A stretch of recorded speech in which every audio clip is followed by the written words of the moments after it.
Praise the Lord. Silakan duduk kembali, menyapa semua yang di sini maupun yang di sana, yang live streaming sekarang di mana-mana gereja-gereja kita, termasuk keluarga Saat Teduh dan semua orang yang hari ini menyaksikan streaming, ya. So happy to be able to see you. Senang sekali untuk berjumpa dengan Anda sekalian jemaat. Udah kangen sekali berapa kali nggak ketemu. Dan hari ini ada satu pengumuman lebih dulu. Mulai hari ini yang untuk Surabaya dulu ya, yang Surabaya. Pembangunan rooftop. Kita ini nggak akan ibadah di sini lagi tahun depan pertengahan. Kita akan pindah ke rooftop church yang jauh lebih besar daripada ini. Praise the Lord. Tetap di tempat yang sama tapi di wing atau di sayap yang berbeda. Dan saya percaya dari tempat ini akan diluncurkan 1.000 anak panah. Dari tempat ini yang menjadi mother church, gereja induk, akan meluncur, melesat, melejit 1.000 gereja-gereja sampai kemana-mana. Ya, yang percaya katakan amin. Praise the Lord ya. Dan di luar sana untuk yang di Surabaya khususnya, baik di Surabaya Barat, Timur maupun Selatan, di luar ada booth info pembangunan rooftop. Jikalau jemaat ingin terlibat, Anda bisa tanya di sana, sudah standby orang-orang kita. Praise the Lord. Hari ini kita akan belajar firman Tuhan. Untuk melengkapi kehidupan kita, saya beri judul hikmat praktis untuk hidup sehari-hari. Saya yakin Anda pasti akan diperkaya dengan berbagai macam hikmat Allah. Judul-judulnya setiap ibadah sebagai berikut yang Anda sudah lihat di belakang. Ya, menunya. Jangan ketinggalan satupun ya, semua untuk kemuliaan Tuhan dan untuk kerajaan Tuhan. Dalam nama Yesus, amin. Praise the Lord. Kasih tepuk tangan untuk Tuhan Yesus. Glory to God.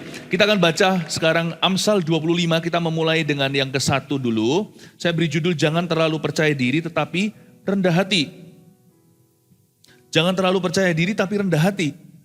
Loh ini kok beda dengan pesan dunia ya, kita harus confident dan sebagainya. Iya confident boleh tapi jangan over confident. Over PD itu gak bagus.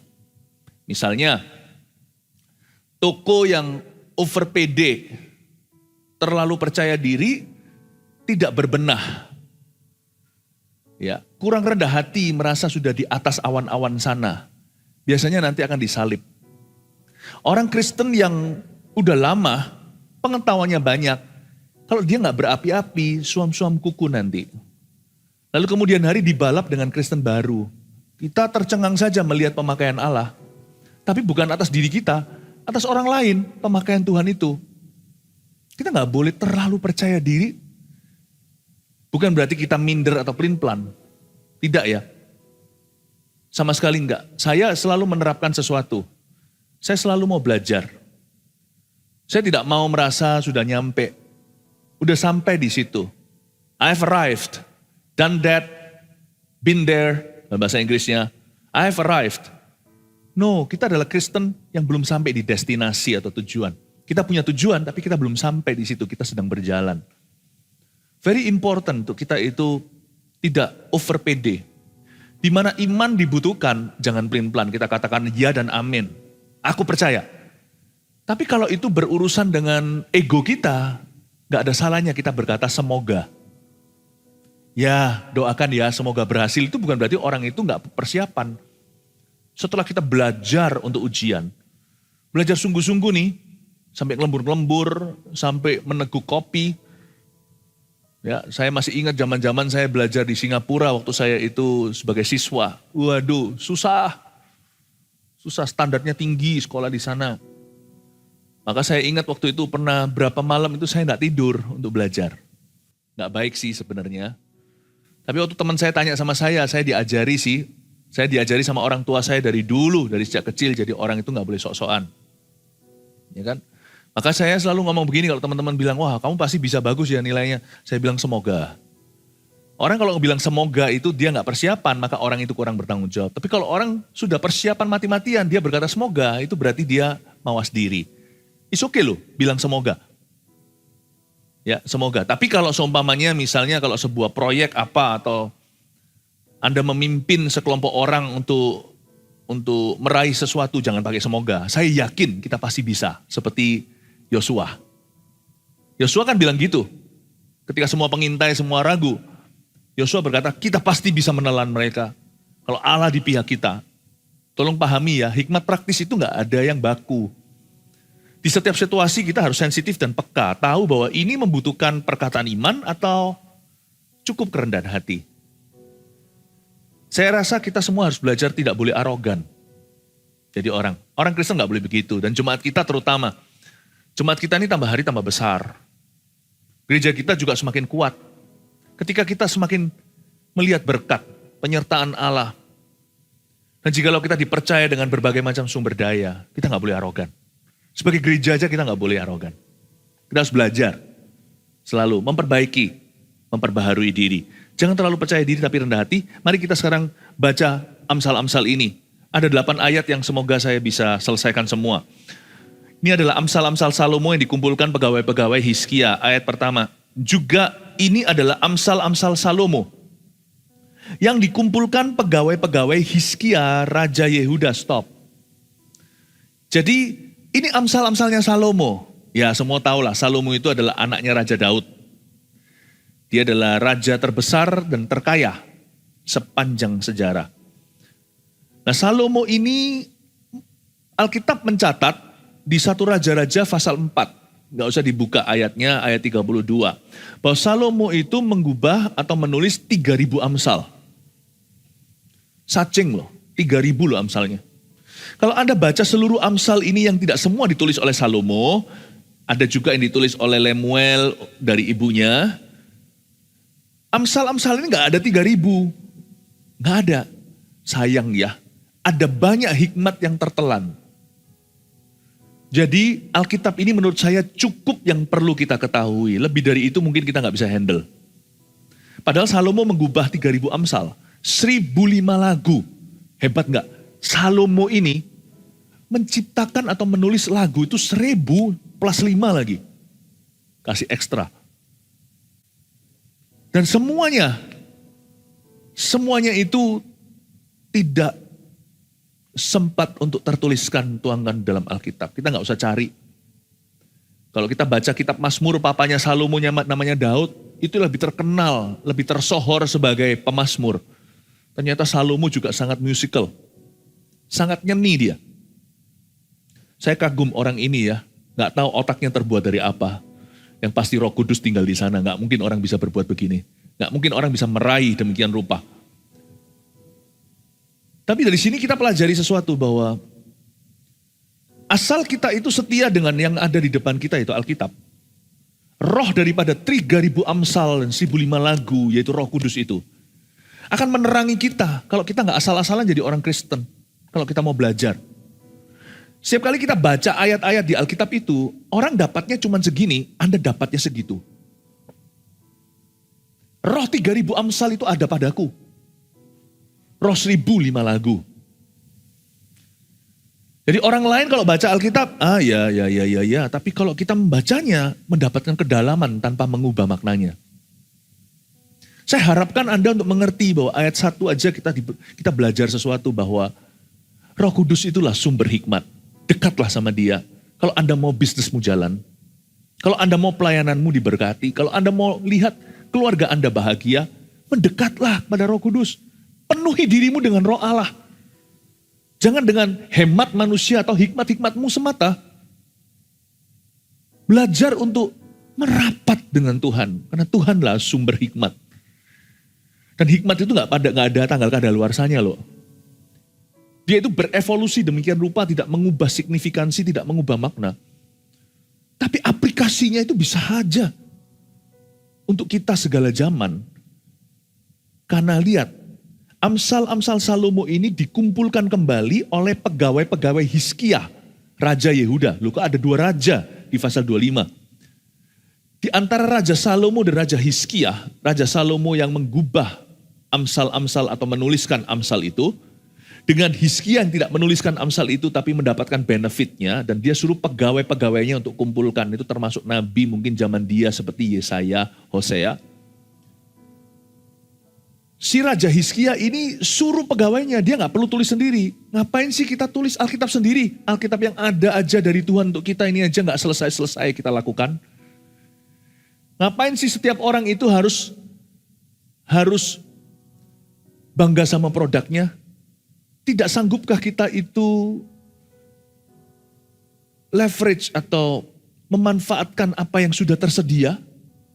Belajar dari Raja Hizkia, orang ini rendah hati.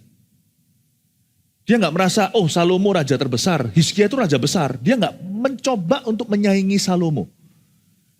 Tinggal ambil aja buku yang dia tulis, lalu dikumpulkan oleh pegawai-pegawainya, agar supaya kerajaannya Hizkia dibangun di atas dasar hikmat-hikmat yang sama. You know, people say, orang berkata, orang yang pandai adalah orang yang belajar dari kesalahan orang lain. Yang lebih pandai adalah orang yang belajar dari keberhasilan orang lain. Belajarlah. Ya, tidak ada metode yang sakral. Kalau kita melihat tetangga kita itu berdoa, hidupnya jadi dekat sama Allah, berdoalah.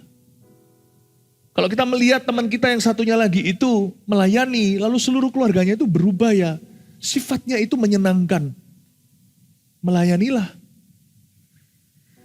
Hizkia itu belajar dari zaman Salomo. Hizkia pun adalah raja yang besar. Dan ada kurun waktu yang tidak sedikit antara Salomo dengan Hizkia, yaitu 270 tahun di antara mereka. 270 years later, the same wisdom still applied. 270 tahun kemudian, hikmat yang sama masih berguna. Karena itu, Alkitab ini adalah warisan saya nomor 1 kepada anak-anakku. Loh kok bisa? Alkitab kan bisa beli di toko buku mana? Nggak usah jauh-jauh di Pustaka Raja Wali di depan sini aja, ada Alkitab versi beda-beda. Inggris sih kita tahu ada versi-versinya, NIV, NLT, KJV, King James Version, dan sebagainya. Ternyata Indonesia juga ada loh, saya baru tahu kemarin waktu saya ditunjukkan. Alkitab kan bisa tersedia, kenapa kok Pastor Philip berkata ini warisan? Gini loh, Alkitab memang gampang sekali kita beli, puji Tuhan di Indonesia yang bebas beragama. Tapi spirit mencintai Alkitab itu yang saya turunkan ke anak-anak saya. Karena saya tahu 270 years later, 270 tahun kemudian, the same Bible will rescue someone, will rescue my children. Alkitab yang sama yang akan menjadi pelita dan terang bagi jalan anak-anakku. Jadi anak-anak saya tahu dari kecil, papanya paling cinta firman Tuhan. Saya nggak pernah paksa-paksa saya dan mama mereka, saya dan istri saya nggak pernah paksa anak saya untuk baca Alkitab. Mereka baca tiap hari loh. Tanpa saya suruh, tanpa saya monitori. Mengapa? Karena mereka lihat dari teladan. Tiap pagi saya bangun tidur, ya apalagi di zaman-zaman pandemi ketika masih sekolah dari rumah, mereka bisa lihat kebiasaan kami. Biasanya mereka pergi ke sekolah dulu nggak melihatnya, tapi sekarang melihat lebih jelas. Selalu buku pertama yang saya tuju atau aktivitas nomor 1 tiap pagi setelah saya bangun tidur, bahkan sebelum mandi, mereka tahu dari khotbah saya kalau saya berbahasa lidah 40 menit di ranjang saya sebelum badan saya itu bergerak. Sebelum tubuh saya itu bangkit dari ranjang atau tempat tidur saya. Itu tahu dari khotbah karena mereka tidak ada di ranjangku, mereka nggak tahu. Ya. Tetapi kalau baca Alkitab bukan dari pengajaran saya, tapi dari teladan. Mereka lihat hal pertama yang saya ambil, saya selalu berada di hadapannya adalah firman yang di tangan. Setiap kali mereka datang masuk ke ruang studi saya, ada sebuah ruang studi di kamar tidur kami. Mereka selalu lihat papanya di depan Alkitab berjam-jam. Jadi itu yang saya wariskan. Karena hikmat itu 270 years later. Apakah Tuhan Yesus akan datangnya selama itu nanti 200 tahun? Tidak tahu. Tapi kalau lihat tanda zaman saya ragu. Bahkan 2000 tahun kemudian kalau Tuhan belum datang pun. Hikmat yang sama ini berguna. Buktinya Amsal sekarang masih dikhotbahkan dan orang mencatat. Amsal ini masih menyelamatkan kita hari ini. Never undermine the scriptures. Jangan pernah remehkan firman. Satu ayat pun jangan biarkan tak tergores di dalam keluargamu. Ayat 2. Jangan terlalu percaya diri tapi rendah hati. Ayat yang berikutnya. Kemuliaan Allah ialah merahasiakan sesuatu. Tetapi kemuliaan raja-raja ialah menyelidiki sesuatu. Berhenti di situ. Kemuliaan Allah ialah merahasiakan sesuatu. Ternyata semua yang kita tahu dari Tuhan Yesus hari ini belum seberapa. Makanya orang Kristen yang terlalu percaya diri itu bodoh sekali. Atau yang sudah merasa tahu segala sesuatu. Biasanya usia menipu kita. Makin tua kita, makin susah berubah. Atau biasanya ada sebuah pepatah bahasa Inggris, grumpy old man. Orang tua yang rewel. Yang usianya loh, sudah mulai semakin tua itu biasanya semakin rewel. Kalau nggak hati-hati saya juga semakin susah diberitahu. Semakin nggak gampang terima masukan. Anak kecil untuk belajar bahasa misalnya, cepat sekali. Makanya itu usia sekolah itu masa belia. Gak gampang loh kita sekolah lagi setelah umur 40. Makanya saya upload, saya sungguh-sungguh bangga dengan pastor-pastor kita. Jumlahnya belasan yang sekarang semua sekolah ambil S2. Gak gampang loh, gak mudah. Termasuk Pastor Moro di sini lagi sekolah lagi S2 nih. Ya betul ya Pastor Moro. Susah gak masuk ke sini? Lebih gampang dulu waktu masa-masa kuliah. Gak gampang. Tetapi kita itu memang bertugas, bertanggung jawab untuk belajar sesuatu. Ya, kemuliaan Allah itu ialah merahasiakan sesuatu. Berarti apa yang kita tahu tentang Tuhan atau dari Tuhan hari ini belum seberapa Bapak Ibu Saudara. Teruslah belajar dari Roh Kudus. Makanya kalau Tuhan koreksi itu beri hati. Kalau Tuhan kasih pewahyuan baru itu catat karena kita itu mudah lupa. Kalau anak muda dulu lebih gampang. Sekarang kita ngingetin telepon orang aja. Nama orang aja karena sekarang hidup kita sudah lebih penuh orang daripada waktu kita masih muda belia. Ada seorang yang berkata sama saya, kenapa saya lupaan? Bukan sih, cuman memori byte-mu tambah sedikit. Karena sudah terlalu banyak terisi, iCloud-nya penuh. Bukan sekarang jadi pelupa atau pikun. Karena itu kita harus catat. Saya biasakan catat. Ya. Kenapa? Karena kemuliaan Allah itu ialah merahasiakan sesuatu. Masih ada banyak hal yang kita belum tahu. Karena itu usia bisa semakin tua, jiwa Anda harus diperbaharui. Selalu mau belajar sesuatu yang baru. Jangan kalah sama anak muda. Kalau lompat mungkin gak bisa setinggi mereka. Mungkin kalau kita itu aktivitas fisik gak bisa sehebat mereka.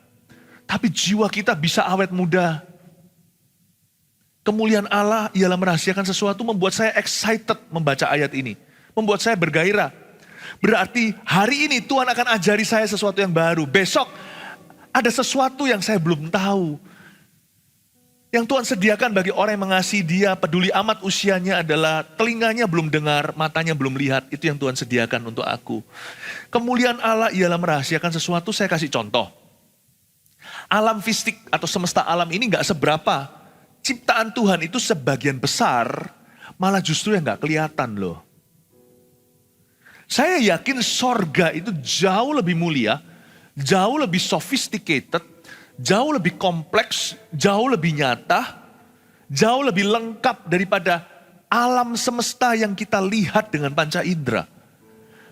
Ciptaan Allah yang diwahyukan, yang bisa kita rasakan, kita lihat, yang bisa kita raba, itu hanya sebagian kecil saja. Karena itu saya tidak mau menumpuk harta di bumi semata-mata demi supaya saya bisa menikmatinya sebisa-bisanya atau sejadi-jadinya. Saya harus mengumpulkan harta di sorga. Karena sorga itu rumahku yang baka, rumah Bapa. Apa yang bisa kumiliki di sini itu gak seberapa karena Allah masih merahasiakan sesuatu yang aku belum melihatnya di dunia. Karena itu saya punya bucket list, tidak semua di bumi. Ada hal-hal tertentu yang tidak tercapai sih di dalam hidup saya. Saya kepingin ini, saya kepingin itu.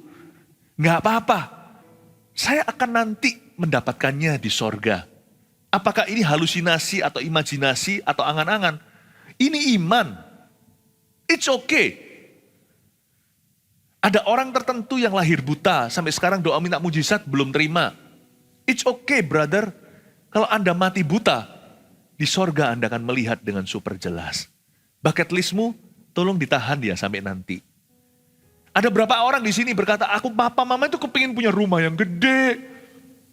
Tapi ternyata semua harta Anda dihabiskan untuk sekolahkan anak. Demi supaya memberi mereka masa depan lebih baik. Pupuslah angan-anganmu untuk punya ini dan itu. Belum lagi Anda mau terlibat di dalam proyek-proyek Tuhan. Anda mengumpulkan harta di sorga. Tenanglah.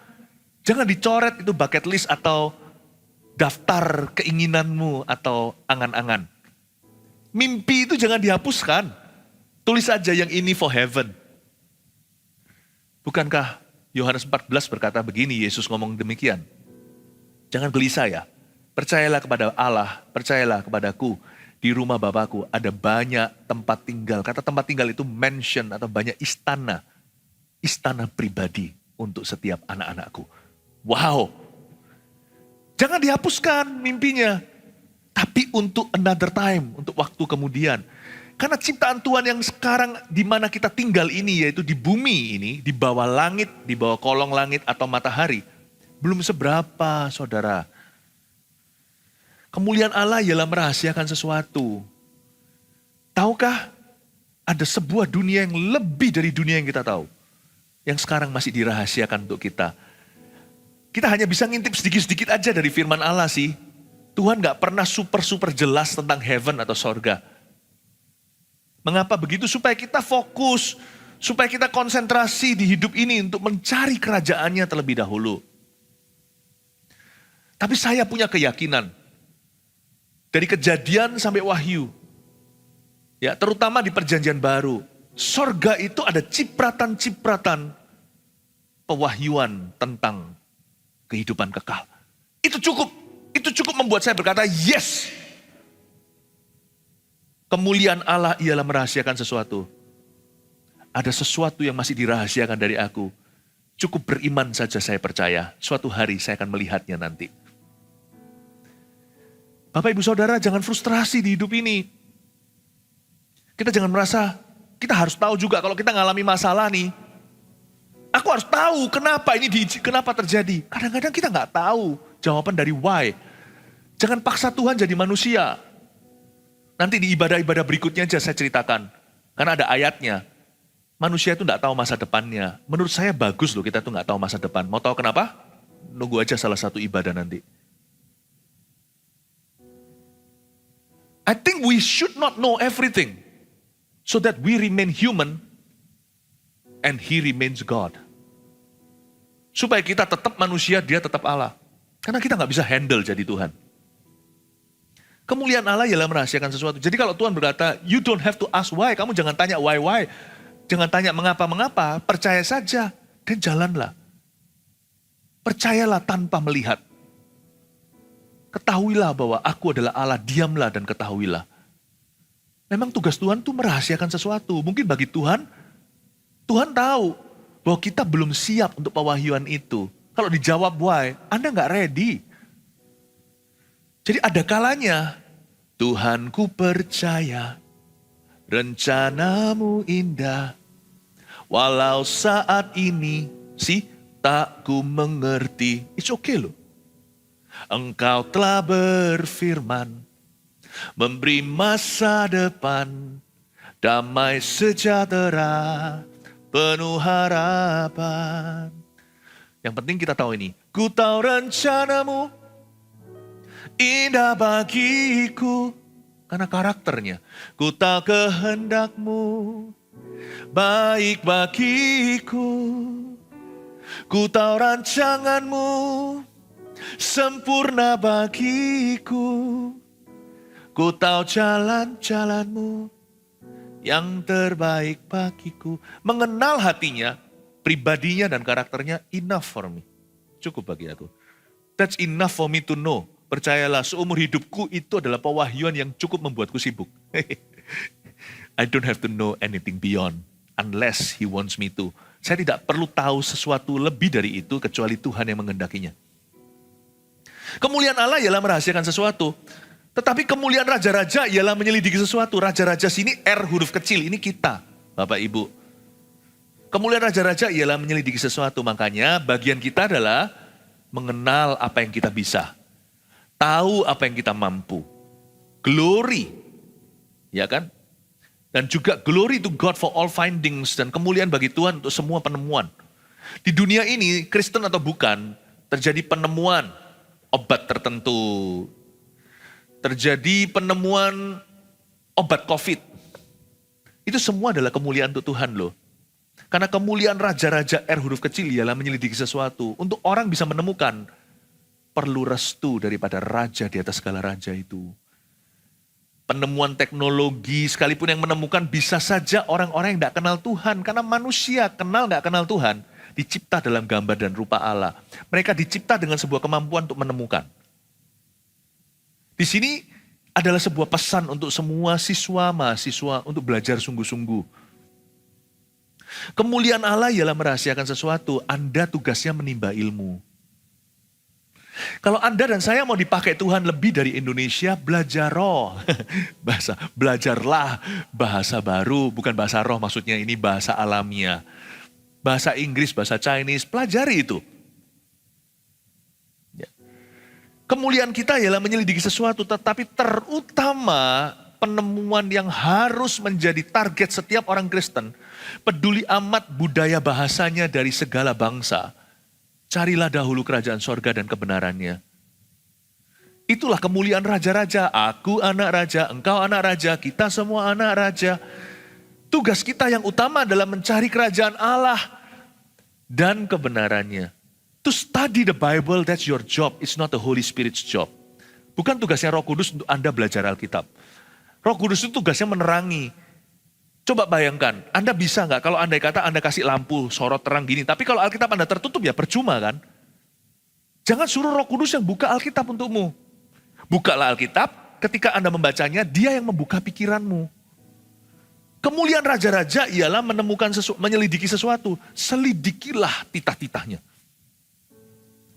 Sering dengar-dengar khotbah. Zaman ini sekarang ya mencari pengkhotbah yang baik itu ya. Bukan bagus, yang baik itu susah.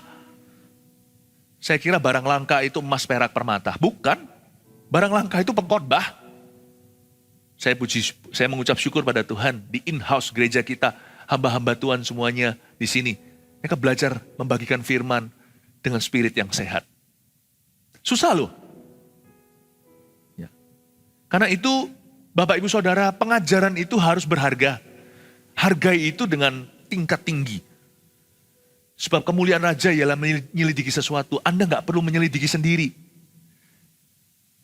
Anda juga bisa mendengarkan penemuan orang. Tapi jangan hanya dengarkan masuk telinga kiri, keluar telinga kanan. Catatlah dengan segenap hatimu. Dengan sungguh-sungguh. Karena mungkin dari penemuan orang itu nanti akan ada penemuan sekunder. Penemuan berikutnya itu bisa lebih indah. Ketika Anda mendengarkan pewahyuan dari orang lain, Anda mencatat dan menaruh dalam hati. Nanti waktu Anda pulang ke rumah, dapat aplikasi. Aplikasi itulah komplikasi ilahi. Dapatnya begini. Tapi nanti sampai ke Anda, 4 dimensi. Selidiki. Datang ke gereja itu dengan kehausan, keinginan untuk belajar firman. Siapapun yang berkhotbah, yang diizinkan di atas ini tentunya sudah dengan seleksi. Kita dengan doa, gak ada pengkhotbah sempurna. Tapi praise the Lord, jemaat yang mau belajar biasanya nanti akan mengalami perkara-perkara Tuhan. Siapa di sini mau mengalami perkara ilahi? Kasih tepuk tangan untuk Tuhan Yesus. Haleluya. Baru ayat 2, sekarang ayat 3 ya. Siapa belajar sesuatu? Haleluya. Amin, puji Tuhan. Seperti tingginya langit dan dalamnya bumi, demikianlah hati raja-raja tidak terduga. Ya. Setinggi langit dan dalamnya bumi, kayaknya ada banyak hal di hidup ini susah kita mengerti. Tetapi tahu nggak, ada satu bagian bumi yang paling susah dipahami. Catat ini. Hatimu sendiri. Ini yang paling susah. Makanya itu setingginya langit dan dalamnya bumi, hati raja tidak terduga. Ini bukan hanya bicara tentang raja-raja pemerintah, tapi juga bicara tentang anak-anak Tuhan. Kita itu loh, hati kita aja kita nggak kenal kok. Makanya itu jangan suka menghakimi orang lain. Orang yang menghakimi, yang suka menghakimi sesama itu orang yang sok tahu di mata Allah. Dia punya informasi bisa benar, tapi Tuhan langsung ilfil sama dia. Tuhan hilang perasaan sama orang itu. Ini orang sok tahu, hatimu sendiri aja kamu nggak tahu. Hati raja lo nggak terduga. Kalau kita memang mau menghakimi, hakimi diri sendiri. Tapi jangan hakimi dengan spirit negatif, pakai spirit firman. Jagalah hatimu dengan segala kewaspadaan. Karena dari situlah mengalir kehidupan. Satu-satunya kalimat penghakiman yang saya izinkan ke hatiku sendiri adalah, jagalah hatimu dengan segala waspada. Saya akan tegas dengan hati saya sendiri. Yang namanya Philip Mantova ini ingin mengenal hatinya. Dan saya tidak bisa mengenal hati saya di luar hadirat Allah. Tugas saya cuma satu. Dan orang yang akan mengikuti, kalau kita bisa kenal hati sendiri, banyak orang akan mengikutimu. Mengapa sih orang mengikuti visimu? Karena orang tahu Anda clear dengan hati sendiri. Mengapa sih orang mendengarkan nasihatmu? Karena orang tahu Anda aman. Tugas kita itu gak usah jauh-jauh, suami istri gak usah gegeran di rumah. Kamu gak berubah, udah gak perlu orang lain berubah. Kalau yang mau berubah itu berubahlah dirimu sendiri. Minta Tuhan bantu. Seorang suami yang tahu hatinya sendiri, bukan maha tahu, tiap hari semakin kenal hatinya, dan tahu bagaimana Allah bekerja di dalam in his heart. Nanti lihat ya, damai sejahtera turun ke atas rumah tangganya. Pertengkaran-pertengkaran pun kondusif sekali, tetap harus ada konflik dalam rumah tangga. Tetapi gak seperti biasanya. Gak ada skenario bumi hangus. Seorang istri yang kenal hatinya, cepat lambat suaminya pun dimenangkan kalau belum kenal Tuhan. Hati raja tidak terduga. Know your heart. Gak usah kita tahu langit, bumi, segalanya. Gak usah kita kepo. Yang penting pokoknya master your own craft. Kalau Anda manajer sebuah toko, kenalilah pegawaimu. Kalau Anda penjaga sebuah toko gitu, kenali produk-produknya. Kalau Anda ahli mesin, pahami mesin-mesinan. Kembangkan pengetahuan, mungkin ada mesin baru yang keluar Anda belum tahu. Just master your craft. Nggak usah kita tahu langit, tahu dalamnya bumi, nggak usah kepo, bahkan nggak perlu kepo rohani. Terus saja bertumbuh. Terus bertumbuh. Saya tidak di dalam bisnisnya berdebat. Itu tugas malaikat. Saya dalam tugasnya bertumbuh, karena itu tugas anak-anak Tuhan. Know your heart. People will follow you. Just know your heart. Oh haleluya, ketika saya juga tahu di area mana saya mudah tersinggung. Kalau saya disinggung di situ, saya belajar untuk mempraktekkan buah roh nomor 9. Penguasaan diri, pengendalian diri. Oh thank you untuk masukannya. God bless you. I know my heart. Aku tahu kapan saya bisa meledak di area tertentu. Saya taruh di situ banyak es batu. Di area mana saya mudah suam-suam kuku, saya taruh api di sana. I just know my heart. And the church I lead will grow. My job is simple. To bring my heart always in the presence of my God. Tugas saya cuma sederhana, membawa hati ini tiap hari ke dalam hadirat Allah. Udah, whatever I touch will grow. Apapun yang saya jamah akan bertumbuh. Apapun yang saya lakukan, Mazmur 1 akan berhasil. And to know your heart, untuk mengenal hati sendiri tidak bisa tanpa firman. Karena ini adalah MRI Tuhan Yesus yang luar biasa, lebih tajam dari pisau samurai, bisa memisahkan antara sendi dan tulang, bisa ketahuan semua di dalam tumor-tumornya, bisa tahu, cacat celahnya semua tahu. Ini ya Alkitab ini adalah buku yang saya paling cinta dan paling saya benci. Ini adalah buku yang saya paling cinta karena saya tahu saya butuh, tanpa ini matilah aku. Paling saya benci kalau saya lagi salah, buku ini selalu benar. Gak enak gitu loh, ngerti maksud saya? Saya mau lari dari Tuhan, nggak bisa. Sudah ada semuanya di sini. Buku Alkitab ini, bagi saya adalah skakmat. Kejadian itu skak, Wahyu itu mat. Di tengah-tengahnya itu saya diskakmat. Saya diskakmati. Nggak bisa saya. Kemanakah aku dapat pergi? Menjauhi rohmu Tuhan. This book is so right. When I'm wrong, I hate this book. Saya punya love and hate relationship dengan Alkitab ini. Saya punya hubungan cinta dan benci. Alkitab bukan yang ini Alkitab khotbah saya. Ini pedang saya. Tapi Alkitab pedang bermata dua, pedang satunya untuk saya pribadi itu ada di rumah. Itu Alkitab yang itu pernah saya buang soalnya dulu.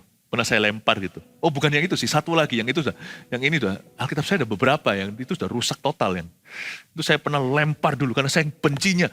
Saya berkata, I'm not gonna read that. Waktu saya zaman-zaman saya barusan kumat-kumat awal-awal bertobat. Itu saya lempar. Tapi setelah saya lempar, halaman-halamannya semuanya beberapa rontok.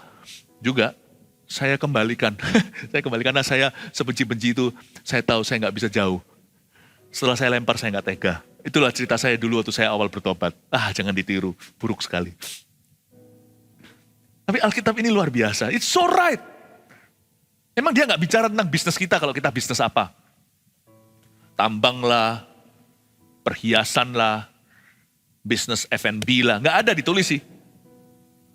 Tapi pebisnisnya, hatinya tertulis dengan lebar di sini dilucuti. I hate this book.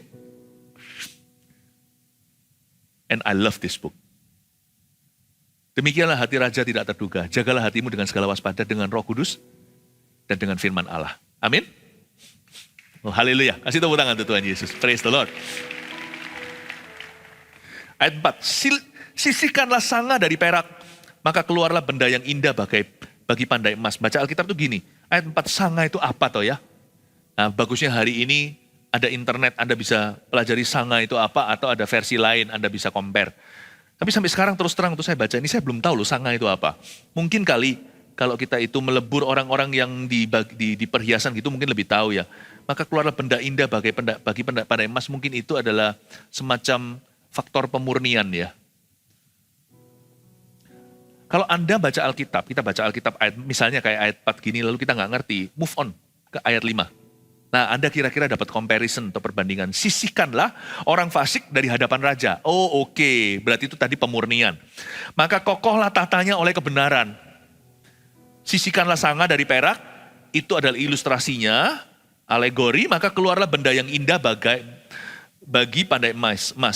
Sisihkanlah orang fasik dari hadapan raja. Kata orang fasik dalam bahasa Inggrisnya wicked. Orang fasik itu bukan orang kafir, tidak beragama. Orang fasik itu orang munafik. Orang jahat, meskipun sudah tahu apa yang benar dan apa yang salah. Sisihkanlah. Maksudnya eliminasi, singkirkanlah. Kayak sanga disisihkan dari perak. Maka bisa jadi perhiasan yang mahal. Sisihkanlah orang fasik dari hadapan raja. Raja di sini bisa bicara tentang pemerintah. Sebuah pemerintahan baru kokoh kalau kabinetnya diisi dengan orang-orang lurus. Orang-orang bagus tapi juga harus skillful. Tapi kalau orang pinter saja tapi jahat kan Hitler. Makanya ini juga sebuah pesan bagi orang-orang, bagi setiap pemerintahan segala bangsa sebenarnya ya. Kalau pemerintah-pemerintah semua negara-negara mau melirik ke Amsal ya. Mereka akan mendapatkan banyak benefitnya loh. Dan mungkin ada yang mendengarkan di sini sebuah pesan juga untuk negara kita tercinta Indonesia. Kalau kita itu mau negara kita kokoh atau kukuh, maka kita harus singkirkan orang fasik dari hadapan raja. Pemerintahan tidak boleh diduduki orang-orang yang korup. Orang-orang yang jahat, yang pikirannya untuk diri sendiri, bukan untuk membangun negeri. Tapi ini juga bicara tentang kita. Sisihkanlah orang fasik dari hadapan raja, maka kokohlah tatanya oleh kebenaran. Ada dua macam orang fasik yang tiba-tiba saya waktu merenungkan ayat ini muncul di pikiran. Bahasa Inggrisnya dulu, tipe orang jahat itu ada dua, dari dua sisi atau dua angle, dua sudut ini biasanya menyerang. Tapi kita nggak tahu itu serangan. Karena kita taruh percaya sama mereka hingga suatu hari kepercayaan kita atas mereka itu mencelakakan kita sendiri. Orang fasik di sini atau wicked people terdiri dari counselors and associates atau penasehat dan sahabat. Hati-hati ya, kalau Anda lihat anak Anda rusak, yang perlu diperbaiki bukan anak Anda saja. Harus berbarengan, bersamaan, Anda bicara ke anak Anda karena itu adalah anakmu. Anda berhak berbicara dalam hidupnya, kalau selama ini absen ya mulai lagi. Tapi medan perang kalau anak rusak misalnya, itu selalu dua, bukan satu, bukan anak itu. Selalu dia akan punya, Anda coba cek, penasehat anak itu siapa? Siapa dia look up? Siapa counselorsnya? Nggak tentu dia counseling ya. Kalau anak itu mendengarkan di internet, atau mendengarkan di apps misalnya, lagu-lagu yang sifatnya bicara tentang suicide, bunuh diri. Ya itu konselornya. Dari situ dia dapat nasihat. Itu yang harus disingkirkan. Baru kokohlah dalam kebenaran. Bukan hanya penasihat. hati-hati coba lihat sahabatnya siapa. Siapa yang telepon dia? Siapa yang ajak dia di tengah-tengah minggu? Atau weekend bahkan tidak perlu ke gereja, siapa yang ajak dia untuk membolos gereja? Check and recheck again who their counselors and associates are. Coba dicek lagi ulang siapa penasihat mereka dan siapa sahabat mereka yang jahat. Penasihat dan sahabat. Penasihat dan sahabat yang jahat. Anda singkirkan itu, 50% solve. 50% lagi anaknya. Bisa jadi bukan 50, 60, 40. Biasanya anak itu sendiri lugu, tapi dia rusak karena seseorang. Merokok misalnya. Mana ada anak kecil tiba-tiba minta rokok? Dikasih teman. Kasih teman. Saya pernah merokok dulu, tapi untungnya waktu saya sekolah SMP, saya sekolah di Singapura. Waktu itu setengah tahun masih sekolah dulu bahasa, belum masuk sekolah beneran, tapi masuk ke les-lesan. Teman-teman saya di situ itu orang Jepang, orang mana yang belajar bahasa. Tapi yang paling rusak adalah orang Indonesia. Memang orang Indonesia itu pemimpin semuanya dalam baik maupun dalam jahat. Orang Indo itu rusak-rusak di situ. Teman saya ada satu tuh rusak banget. Nah, lalu habis itu saya diajar yang enggak. Lalu saya ditawari, lalu setelah selesai waktu break keluar sana, nih rokok. Saya ambil rokok itu. Ya, saya mau ambil rokoknya. Oh, terus dia bilang, enggak ah. Ini tinggal satu, ini buat gua. Dia bilang. Teman saya orang Jepang di sebelahnya. Saya bilang, saya minta rokokmu aja. Saya mau coba. Rokok dia mentol. Saya masih ingat ya, saya masukin, saya batuk itu sampai gak bisa nafas. Pertama kali, itu tangan Tuhan gara-gara mama berdoa. Kalau enggak saya jadi pecandu. Yang ini perokok tadi, untung saya gak coba punya dia. Karena punya dia ini pecandu berat ini orang. Ini rokoknya rokok yang berat. Ini rokok yang orang Jepang itu. Apa itu loh namanya yang mentol-mentol. Gak ngerti apa, saya gak ngerti. Saya pakai gini sekali, saya batuk-batuk sampai teman saya itu. Pok-pok-pok. Pundak saya itu tepuk terus. Ayo, kamu jangan mati loh ya. Gara-gara rokokku. Gak ada orang itu mau rokok. Itu semua suggested. Itu suggested. Tapi apa boleh buat karena saya sekolah luar negeri jauh dari papa mama. Makanya orang kalau anak Anda mau taruh di luar negeri atau luar kota. Yang pertama jangan cari university saja. Bersamaan dengan itu cari university kos-kosan atau tempat rumah. Cari gereja. Pokoknya terima nasihat ini, catat baik-baik. Kalau anak mau luar kota, puji Tuhan. Paling tidak sekarang di seluruh Indonesia pipeline-nya atau pipa-pipanya jalan. Gereja kita ada di mana-mana. Army of God kita buka di mana-mana. Hari ini akan buka satu di Surabaya Timur. Kenapa? Supaya orang-orang anak-anak muda yang beralasan gak bisa datang jauh-jauh dari timur ke barat sejauh Tuhan membuang dosa. Ya sudah, kalau gitu kita taruh di situ. Di luar negeri juga ada. Gereja-gereja kita di mana-mana sekarang. Mulai tambah banyak. Ingat, karena waktu kami merintis gereja-gereja baru, kami ingat jemaat dan keluarganya. Wherever you are, we're gonna catch you. Bukankah kita penjala manusia, jadi tugas kita memang menangkap. Ingat ya, kalau anak kita mulai dewasa besar, fondasi mereka adalah selama masa kecil di rumah, apakah hubungan dengan Anda aman. Waktu Anda mau lepaskan anak Anda, just remember this, choosing a church is equally important, sepenting memilih university. Karena orang fasik, sisihkanlah orang fasik dari hadapan raja, maka kokohlah tatanya oleh kebenaran. Pergaulan yang buruk merusak kebiasaan yang baik. Ayat 6, jangan berlagak di hadapan raja atau berdiri di tempat para pembesar. Jangan berlagaklah di hadapan raja atau berdiri di tempat para pembesar. Tulis gini aja, simple-simple aja, nomor 6 itu. Ya, hindari meninggikan diri. Jangan ngomong tentang diri sendiri melulu. Kalau tanya sama orang, how are you? Dengarkan sungguh-sungguh kabar mereka. Jangan mereka baru ngomong satu kalimat, Anda langsung cut dan bicara tentang dirimu. Ya, hendaklah apa kabar itu jangan basa-basi di mulut kita. Jangan berlagak, jangan berlagak, jangan berlagak. Sebab orang tidak suka orang yang berlagak. Ya. Selalu bicara tentang orang lain dulu, sampai orang tanya, sampai orang sungkan, "Duh, kok aku ngomong tentang diriku terus ya? Bagaimana dengan kamu?" Nah, baru Anda cerita. Dan ingat ya, kalau kita ngomong sama mereka itu, kecuali kalau firman ya. Bahkan kalau kesaksian pun itu tanggung-tanggung, maksudnya yang tanggung-tanggung aja. Makanya itu latihlah diri kita itu untuk efisiensi waktu. Kalau kita ngomong itu jangan panjang-panjang, mau ceritanya itu muternya ke seluruh bumi dulu. Ya, ingat-ingat ya, to the point aja. Supaya orang ngomong segini kita setengahnya aja. Sekalipun kesaksian supaya ini nanti itu quality. Ingat kalau orang pun memberi giliran pada Anda, bagaimana dengan Anda? Nggak usah banyak-banyak, nggak usah panjang-panjang. Selalu bicara tentang orang lain dulu dan terutama firman. Jangan berlagak di hadapan raja. Just be humble. Tidak boleh kita arogan. Karena orang yang begini nanti disukai sih. Tahu nggak, ujung-ujungnya orang yang diajak kerjasama itu bukan orang yang bertalenta. Kadang-kadang bukan orang yang berduit loh. Tapi karena ada satu orang yang melihat Anda dan suka. Susah dibilang itu, suka itu susah diomong. Dan orang yang disuka itu orang yang tidak berlaga. Orang yang berlaga itu nggak disuka. Ya. Ayat 7, karena lebih baik orang berkata kepadamu, naiklah kemari, daripada engkau direndahkan di hadapan orang mulia. Karena itu jangan berlaga.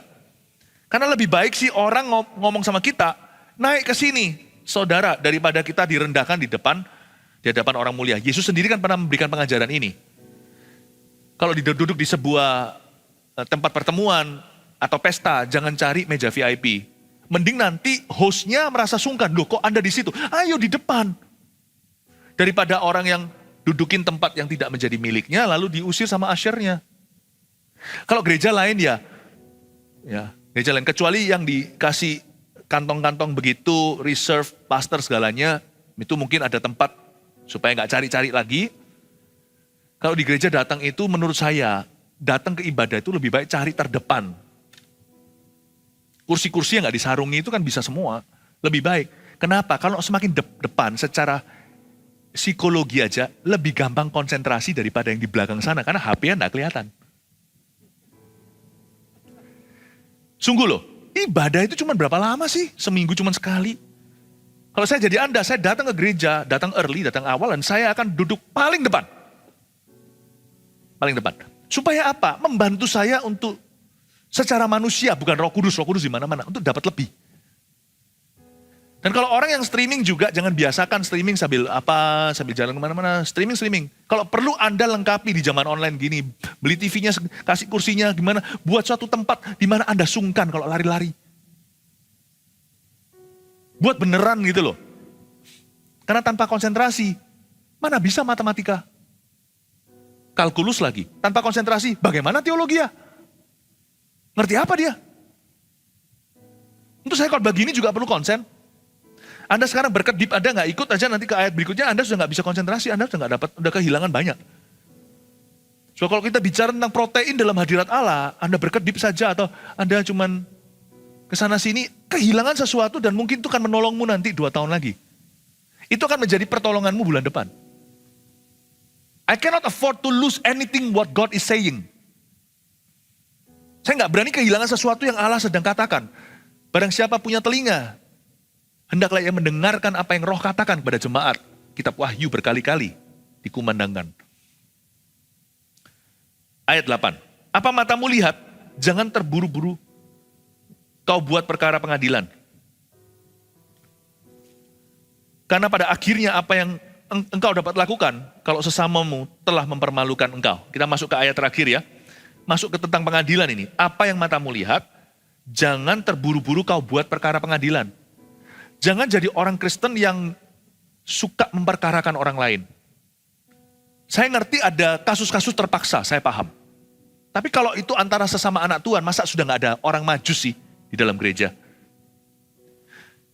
Jangan buru-buru kau buat perkara pengadilan, sebuah saran dari Salomo, kalau bisa diselesaikan outside of court atau before court, di luar pengadilan atau sebelum pengadilan, khususnya di antara anak Tuhan, lebih baik demikian. Karena setiap orang yang masuk ke pengadilan selalu punya rasa percaya diri yang berlebihan, bahwa dia pasti menang. Kecuali yang diperkarakan ya. Yang memperkarakan selalu punya keyakinan berlebihan bahwa dia pasti menang. Padahal manusia hidup itu selalu ada chance kalah. Dan kalau kalah, Alkitab katakan, pada akhirnya apa yang dapat engkau lakukan kalau sesamamu telah mempermalukan engkau? Belum lagi mempermalukan nama Tuhan kalau sesama orang Kristen ke pengadilan. Tetapi kalau yang kalah itu malunya publik lagi, malunya umum lagi.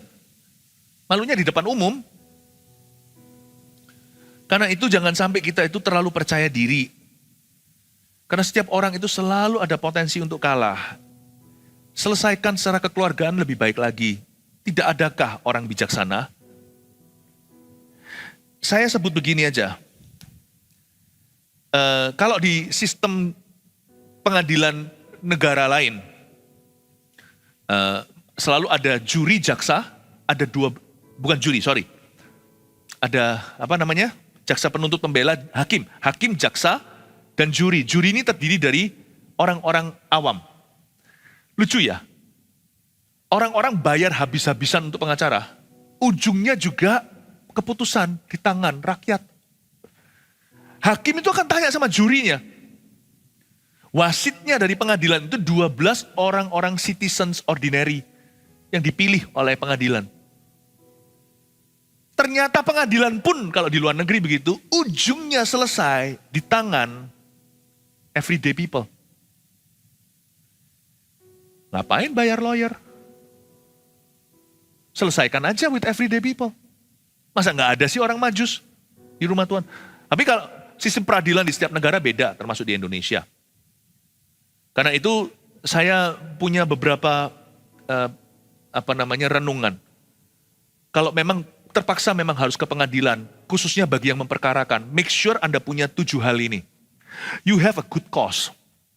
Anda punya tujuan yang bagus. And you have a good purse. Harus punya dompet yang bagus.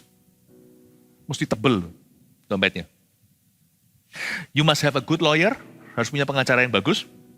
You must have a good evidence, harus punya bukti yang bagus. You must have a good judge, hakim yang bagus. And you must have a good jury. Kalau memang ada seperti itu, jurinya harus bagus. And satu lagi yang terakhir, you must have a good luck. Good luck ya. Semoga menang. Kalau enggak, mendingan ayat 8 dilakukan. Jangan terburu-buru kau buat perkara pengadilan. Jangan dikit-dikit ngancam. Karena di Indonesia pun orang punya satu kebiasaan buruk. Ini peninggalan zaman-zaman Orde Baru. Lu gak tahu ya gua tahu siapa? Koneksiku. Gini loh, saudara. Gak ada yang free. Karena itu kita tidak boleh dikit-dikit mengumbar ancaman. Awas ya, nanti aku gini. Aku laporkan begini. Janganlah. Sebab Anda tidak tahu nanti sebelah situ backingnya siapa. Bisa sama-sama berdarah-darah, Anda tidak akan tahu. Jadi orang Kristen tidak boleh sok-sokan. Jangan terlalu percaya diri. Please just rendah hati. Banyak masalah bisa punya solusi. Dan banyak hal bisa solve dengan sendiri. Haleluya, kasih tepuk tangan untuk Tuhan. Mari kita semuanya bangkit berdiri. Ibadah-ibadah berikutnya saya nantikan Anda ya, baik secara fisik maupun secara online. Thank you Jesus. Let's worship. Lagu apa? Tuhan. Thank you Jesus. Menghitung hari-hari agar kami beroleh hati bijaksana.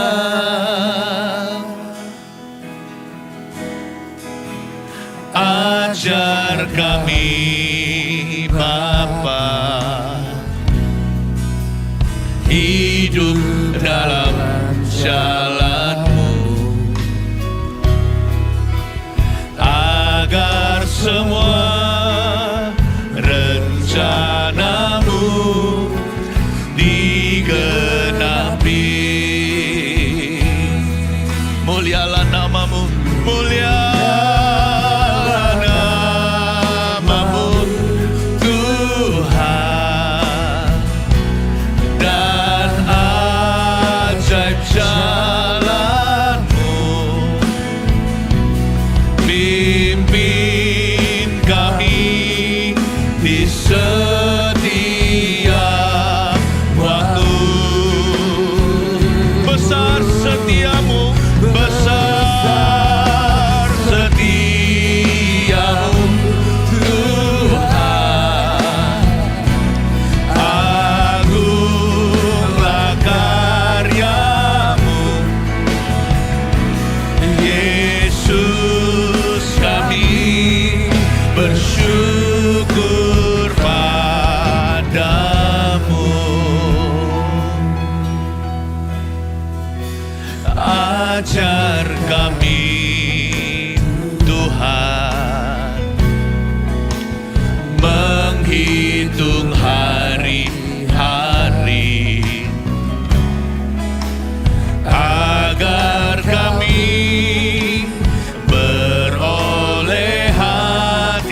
Pagi hari, siang hari, sore dan malam hari,